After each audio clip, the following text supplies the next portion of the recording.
ছুটিটা ওভার হয়ে গেছে, অনেকে আজকে রিটার্ন যাচ্ছে, তবুও মোটামুটি একটা আশা করা যাচ্ছে যে 3টে সাড়ে 3টের দিকে পৌঁছাতে পারবো। এই স্টেশন কিন্তু স্থাপিত হয়েছিল বা তৈরি হয়েছিল 1881 সালে। তো আজ থেকে প্রায় 100-150 বছর পুরনো এই স্টেশন। তিন ধারিয়াতে দাঁড়িয়ে কিন্তু মানে পুরো এদিকটা একটা দারুণ ভিউ, অসাধারণ একটা ভিউ আমরা দেখতে পাচ্ছি এখান থেকে। তো আমি ওকে প্রথম দিন থেকে বাড়ি থেকে বেরোনোর থেকে বলছি যে একবার পাহাড়ে মোমো ট্রাই করে দেয়, বিশেষ করে এদের এই লাল যে চাটনিটা দেখতে পাচ্ছ, আর পেছনের দিকে এই যে কার্সিয়াং ক্লক টাওয়ার, এটা কিন্তু মানে একটা সম্পূর্ণ মিল, মানে একটা প্রপার একটা মিল আর কি।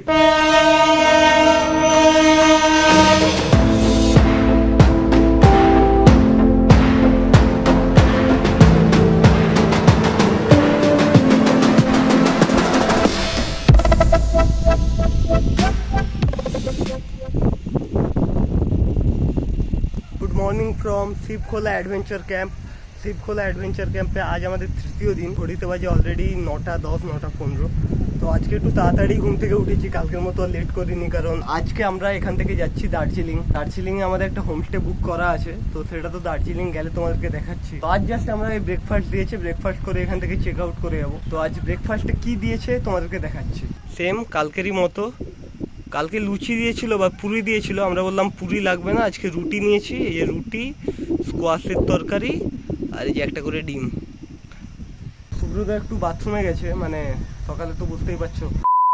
এই কলকাতা থেকে একটা ফ্যামিলি আসছিল কাল, তারা কিন্তু অলরেডি নদীতে দাপাদাপি শুরু করে দিয়েছে। আমরা আজকে আর নদীতে নামবো না, যেহেতু আজকে এতটা জার্নি আছে। তো এখানে একজন ড্রাইভার দাদা বললো রাস্তায় নাকি খুব জ্যাম, বলছে এখন যদি তোমরা বেরো তোমাদের ঢুকতে 3-4টে বেজে যাবে। দার্জিলিং অনেকটাই, প্রায় এখান থেকে 50-55 কিলোমিটার। চটপট এই ব্রেকফাস্টটা সেরে ফেলি।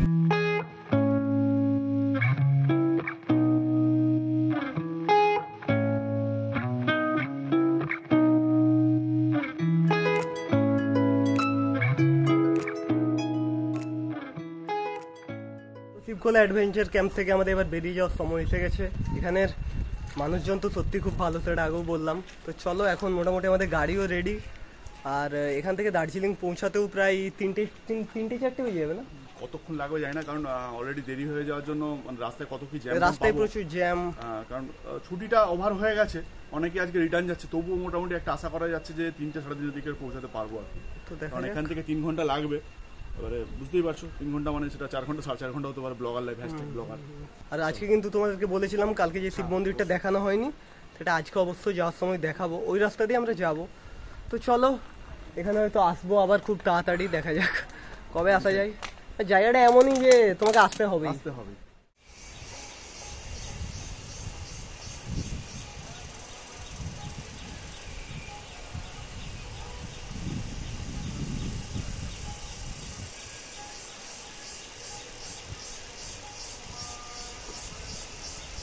তোমাদেরকে যেমন কথা দিয়েছিলাম যে আজ আমরা বেরোনোর আগে মহাদেবের এই শিব মন্দির, মানে যার থেকে এই শিবখোলা গ্রামের নাম, এই শিব মন্দির থেকেই কিন্তু এই শিবখোলা গ্রামের নাম। তো বেরোনোর আগে তোমাদেরকে শিব মন্দিরের যে দর্শন দেবো বলেছিলাম, সেই কথা কিন্তু রেখেছি।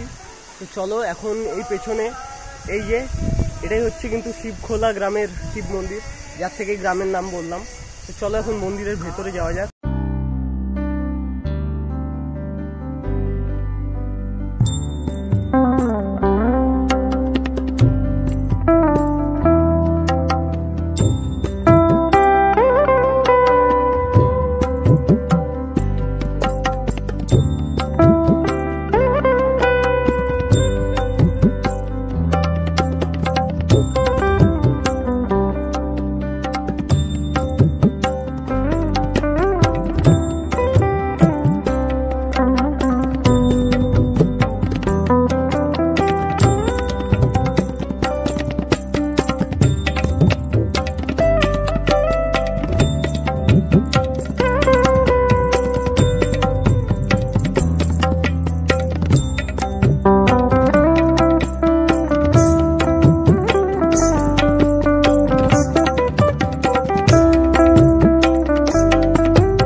একটা কথা বলি, এই যে পুরো মন্দির চত্বরটা রয়েছে, এই মন্দির চত্বরে কিন্তু দেবাদিদেব মহাদেবের সাথে সাথে আরো অনেক রকম দেবদেবীর মন্দির রয়েছে। ঢোকার সাথে সাথেই কিন্তু বাঁদিকে পড়বে গণেশ দেবের মন্দির এবং তার পাশেই রয়েছে কিন্তু বিষ্ণু দেবেরও মন্দির এবং তারপর ঢোকার পর ডান দিকে রাম, লক্ষ্মণ এবং সীতা মায়ের একটা মূর্তি, আর তার থেকে একটু এগিয়ে গেলে কিন্তু সাই বাবারও মূর্তি রয়েছে এবং একদম ঢোকার সাথে সাথে সামনেই রয়েছে কিন্তু গৌতম বুদ্ধের একটা মূর্তি এবং তারপর আরো এগিয়ে গেলে এই মন্দিরের ডান দিকে তোমরা পাবে মা কালীর এক মূর্তি এবং মা কালীর এক মন্দির এবং একদম মাঝখানের যে চত্বর এখানেই রয়েছে কিন্তু হর হর মহাদেব, দেবাদিদেব মহাদেবের মূর্তি। তো আমি এখন মন্দিরটার একটু পেছন দিকে এলাম, যেহেতু ওদিকে গান বাজছে। তো মানে মন্দিরটা সেফ, এখান থেকে একটা নদী শুরু, জানি না এটা আমাদের নদীটা নয়, এটা অন্য কোনো নদী হবে। তো মোটামুটি এখান থেকে দারুণ লাগছে। মন্দিরটা তো একই অপরূপ সুন্দর, তার সাথে পাহাড়ি গ্রামের মধ্যে, ছোট্ট একটা গ্রামের মধ্যে এত সুন্দর একটা মন্দির, মানে অপরূপ লাগলো। তো চলো এখন আমরা এখান থেকে বেরোই, মহাদেবের আশীর্বাদ নিয়ে আমরা এখান থেকে বেরিয়ে যাই, কারণ আমাদেরকে যেতে হবে অনেকটা পথ, প্রায় 3-4 বেজে যাবে। তো আবার আসবো এই গ্রামে, তখন আবার মহাদেবের দর্শন নেব। যাই হোক, তোমাদের কেমন লাগলো মন্দিরটা তোমরা বলো। তো চলো এখন আমরা এখান থেকে বেরিয়ে যাই।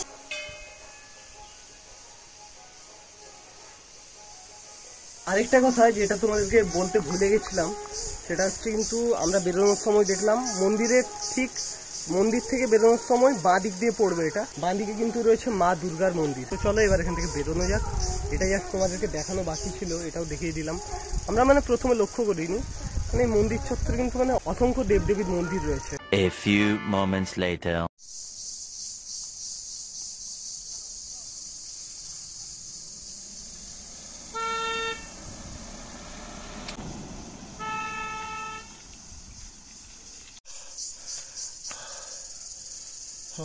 পাহাড়ে একদম হাঁটা অভ্যাস নেই। ও গাড়িটা নিয়ে ওকে উঠতে বললাম, যেহেতু একটু স্লোপ ছিল, আমি বললাম তুই যা গাড়িটা নিয়ে, আমি নাহলে এবারে হেঁটে হেঁটে যাচ্ছি। বাপরে বাবা, এত হাইট, আর হাঁটা অভ্যাস নেই। এত বড় হাঁড়ির মতো পেট নিয়ে কি হাঁটা যায়? আর আমরা তো আর পাহাড়ি নই, যারা পাহাড়ে থাকে তাদের জন্য স্যালুট বস। ও এইটুকু হেঁটে যাচ্ছে, মানে 1 কিলোমিটার না, 500 মিটারও না, পুরো জীবন বেরিয়ে যাচ্ছে মনে হচ্ছে। আমরা তো হচ্ছি সমতলের মানুষ, পাহাড়ে এসছি, মানে এদের কাছে হয়তো সেরকম কিছু ব্যাপার নয়। যারা পাহাড়ি দেখছি যে পরপর যে যত সমস্ত গাড়ি আছে বা যেগুলো, সেগুলো কিন্তু আরামসে বেরিয়ে যাচ্ছে, কিন্তু আমাদের ক্ষেত্রে একটু অসুবিধা হচ্ছে, কারণ যেহেতু আমরা সমতলের মানুষ। এখন আমরা এই রংটং এর কিছুটা আগে, তো এখানে রংটং থেকে আবার অনেকটা, এখন তো প্রায় 12টা বাজতে যাই, জানি না কখন দার্জিলিং পৌঁছবো। আজ পৌঁছতে তোমার প্রায় কটা বাজবে বলতেও পারছি না, রাস্তায় কিরকম জ্যাম, ম্যাল যেতে পারবো না কিনা সেটা হচ্ছে ব্যাপার। আর গাড়িতে যা পেট্রোল দেখলাম, এখানে বললো কার্সিয়াং এর কাছে একটা পেট্রোল পাম্প আছে, তো কার্সিয়াং অব্দি আমাদের যেভাবে পৌঁছে যাবে, কার্সিয়াং অব্দি যা তেল আছে আশা করছি পৌঁছে যাবে।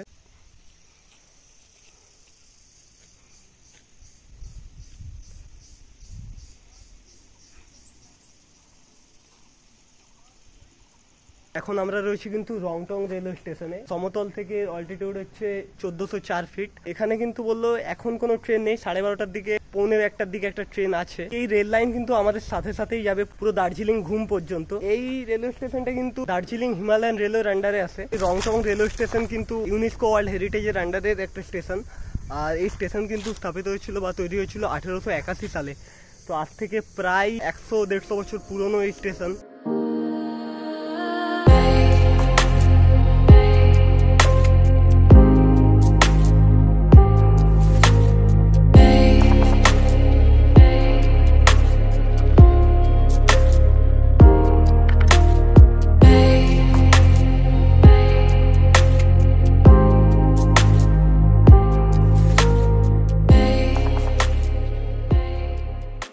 2000 years later. আমরা এখন যে NH55 ধরে দার্জিলিং এর দিকে এগোচ্ছিলাম, রাস্তার মাঝে একটা হর্নবিল পার্ক বলে ওখানে রয়েছে।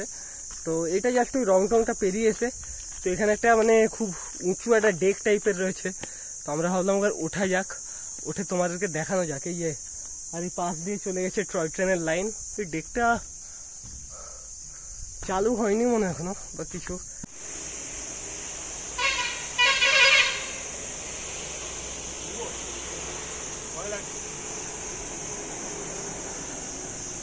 তো এই ডেকটার ওপরেও কিন্তু মানে একটা সিঁড়ি দিয়ে ওপরে যাওয়ার টেক আছে, সেটা হচ্ছে ব্যাপারটা হচ্ছে মানে এর ওপরে এখনো কিন্তু এটা উদ্বোধন হয়নি। এর উদ্বোধনের তারিখটা হলো কিন্তু 27 এপ্রিল। এটা কমপ্লিট হয়ে গেলে এর ওপরে এই যে এটা কিন্তু পুরোটা গ্লাস, এই যে দেখছো ওপরটা খালি, এটা কিন্তু পুরোটা গ্লাস হয়ে যাবে বললো। ব্যাপারটা হচ্ছে এখানে স্টেপটা শেষ, এই স্টেপটা এখানেই শেষ। তারপরে এটা মনে হচ্ছে এখন উদ্বোধন যেহেতু হয়নি, এগুলোতে সব হচ্ছে তোমার এই যে খোপগুলোতে তোমার কিন্তু কাজ হয়ে যাবে আর কি। আর হয়ে গেলে কিন্তু জায়গাটা থেকে দারুণ দেখতে লাগবে জায়গাটা।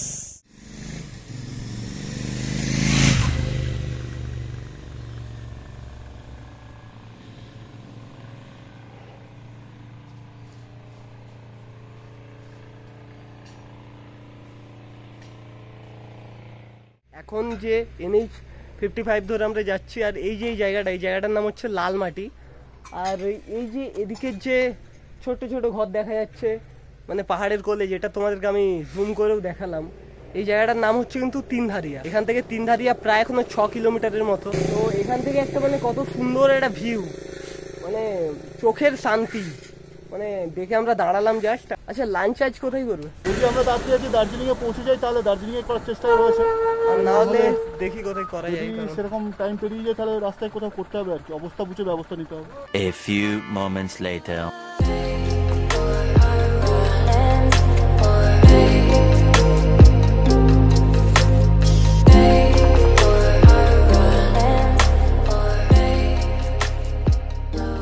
আমরা এই মুহূর্তে এসে পৌঁছেছি তিনধারিয়াতে। এটা একটা ভিউ পয়েন্ট।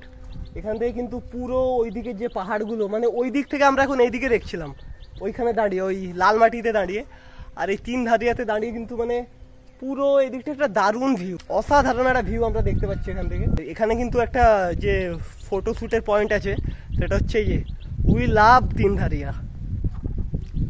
এখানে এই যে গ্রামটা, এই গ্রামটা কিন্তু অ্যাকচুয়ালি ওপরের দিকে, এটা জাস্ট একটা ফটোশ্যুটের পয়েন্ট। তিনধারিয়া গ্রামটা এই ওপরের দিকে। এখান থেকে কিন্তু সমস্ত যে ঘর বাড়িগুলো, ওই যে আমরা ওখান থেকে দেখছিলাম না, লাল সবুজ নীল ঘর বাড়িগুলো, সব কিন্তু এই পাহাড়ের ওপরে। আর এখানে দেখি দু একটা ছবি টবি তুলি, তারপর এগিয়ে যেতে হবে আবার।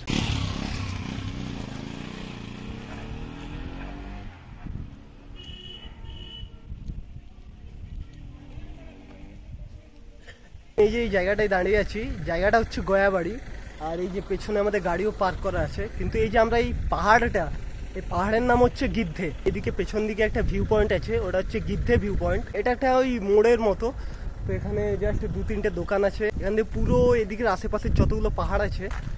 আচ্ছা, এই রাস্তাটা দিয়ে আবার কোথায় যাচ্ছে? এই যে এদিক দিয়ে সোজা একটা রাস্তা চলে যাচ্ছে। পেছন দিকে কিন্তু যতদূর চোখ যায় শুধু পাহাড় আর পাহাড়। এই যে ঢালটা নেমে গেছে, এই ঢালে কিন্তু পুরোটাই চা বাগান, পুরো সবুজ পাহাড়, এদিক দিয়ে পুরো এই ঢাল বরাবর চা বাগান। এই পেছন দিকের রাস্তাটাই কিন্তু আঁকা বাঁকা হয়ে এদিক দিয়ে যাচ্ছে নিচের দিকে।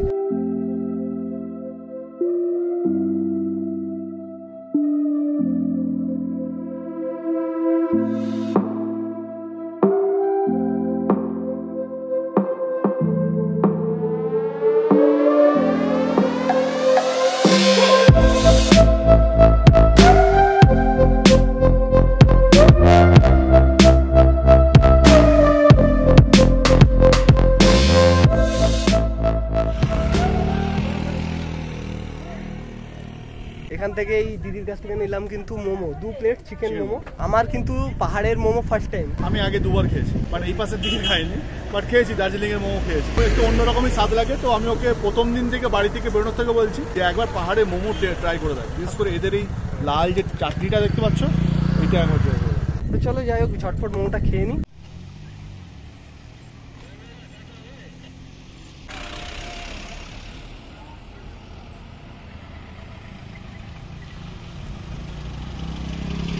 Welcome to Kurseong. মানে আমরা কিন্তু কার্সিয়াং ঢোকার যে মানে মেন সদরদ্বার বা মেন গেট, সেখানেই দাঁড়িয়ে আছি। এখান থেকে কার্সিয়াং আর 1 কিলোমিটার। তো কার্সিয়াংয়ে গিয়ে দুপুরে লাঞ্চ করব। এখান থেকে ভাই পাহাড়ে আমি ছবি তুলতে তুলতে মোবাইলের ব্যাটারি শেষ হয়ে যাবে, চার্জ শেষ হয়ে যাবে, ছবি তোলা শেষ হবে না। সত্যি বলতে সব কিছু ছবি তোলা সম্ভব হয় না, কিন্তু এখান থেকে ভাই এই যে পুরো এই রেঞ্জটা দেখা যাচ্ছে কার্সিয়াংয়ের এই জায়গাটা থেকে, তার একটা মানে আমি সিনেম্যাটিক নিয়েছি।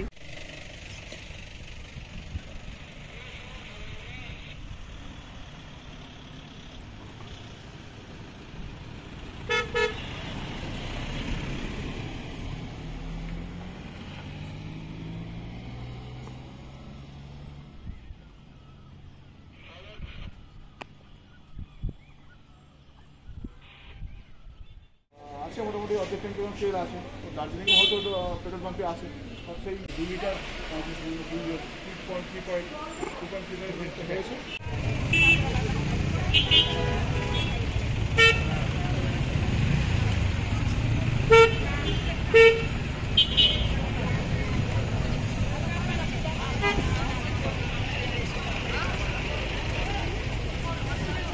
আমরা কিন্তু এখন প্রপার যে কার্শিয়াং শহরের মধ্যে, আর পেছনের দিকে এই যে কার্শিয়াং ক্লক টাওয়ার, আর আমার পেছনে রয়েছে কার্শিয়াং রেল স্টেশন। কার্শিয়াং থেকে দার্জিলিং যাওয়ার পথে যে হোটেল পড়বে বা রেস্টুরেন্ট পড়বে, সেখানে আমরা আমাদের খাবারটা খেয়ে নেবো, লাঞ্চটা সেরে ফেলবো। কারণ কার্শিয়াং সিটির ভেতরে ঢুকতে হলে আবার এই দিকে যেতে হবে, তো আমরা সেটা চাইছি না। যেহেতু অনেকটাই দেরি হয়েছে, প্রায় 2:30টার মতো বাজে, দার্জিলিং যাওয়ার পথে যেখানে যে রেস্টুরেন্ট পড়বে সেখানে আজকে খাবারটা খেয়ে নেবো। তো চলো।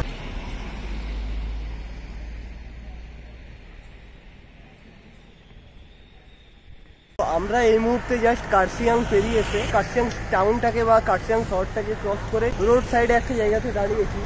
তো এখান থেকে আমরা মানে অলরেডি 3:30 বাজে ঘড়িতে, এখন 3:28। দার্জিলিং এখান থেকে এখনো প্রায় ঘন্টা দেড়েকের রাস্তা। তো দুপুরের যে লাঞ্চ সেটা আমরা এই রোড সাইড একটা ফাস্ট ফুড শপ, কিন্তু এখানে রাইস টাইস সব পাওয়া যায়, তো এখান থেকে আমরা করছি। দেখি সুব্রতা গেছে কি অর্ডার দেয় সেটা তোমাদেরকে দেখাচ্ছি।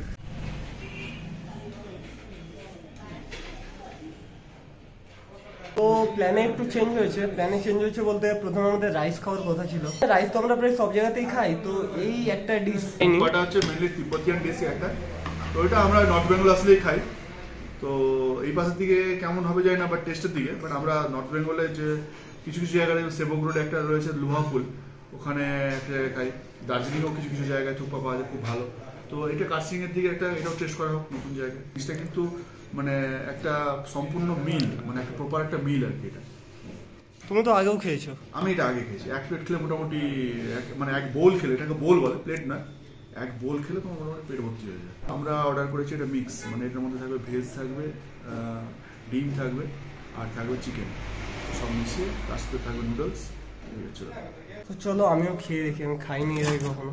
টেস্ট করে সব মিক্স আছে, আর তার সাথে একটা চাটনিও আছে। এই যে কেমন টেস্ট, দাম লাগে, আমার দাম লাগে। তো চলো খেয়ে ফেলি ঝটপট। খেতে খেতে রিভিউ দিতে পারি না আমি। সঠিক বলেছেন। আগে খেয়ে নি তারপর বলছি কেমন।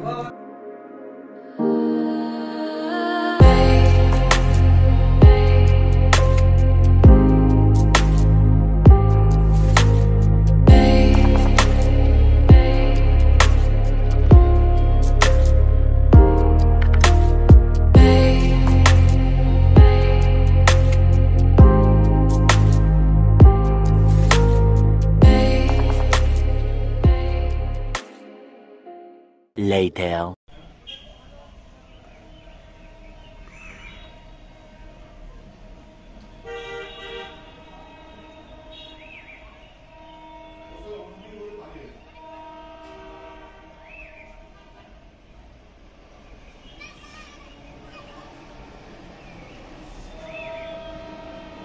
তো ঘড়িতে এখন বাজে বিকেল 5:30, আর আমরা দাঁড়িয়ে আছি আমাদের দার্জিলিং এর, এই হচ্ছে আমার পেছনে দেখতে পাচ্ছ ডালি মনেস্ট্রি।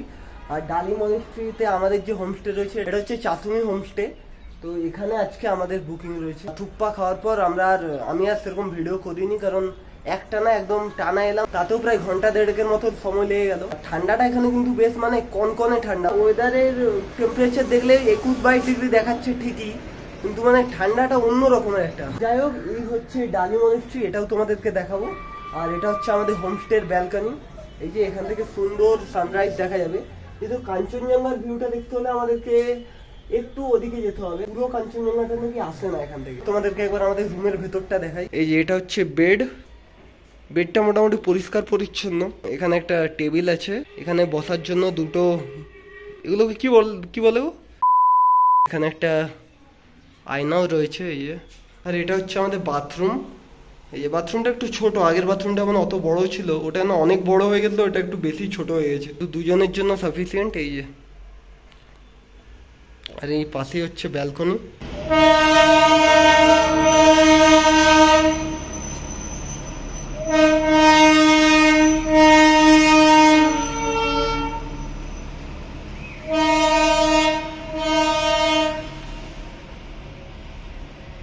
আর এখানে এই যে আমাদের রুম স্টের যে ওনার, যে আন্টি, চা দিয়ে গেছে আমাদের। চাটা খাই, তারপর একটু ফ্রেশ হয়ে আজকে আমাদের দেখি এখান থেকে ম্যাল ওই 2 কিলোমিটার না 2-2.5 কিলোমিটারের মতো ম্যালের দিকে যাব, আর আশেপাশে একটু ঘুরে দেখবো। ঠান্ডা কিন্তু বেশ, চলো ঝটপট চা খেয়ে নিই, না চাটাও ঠান্ডা হবে।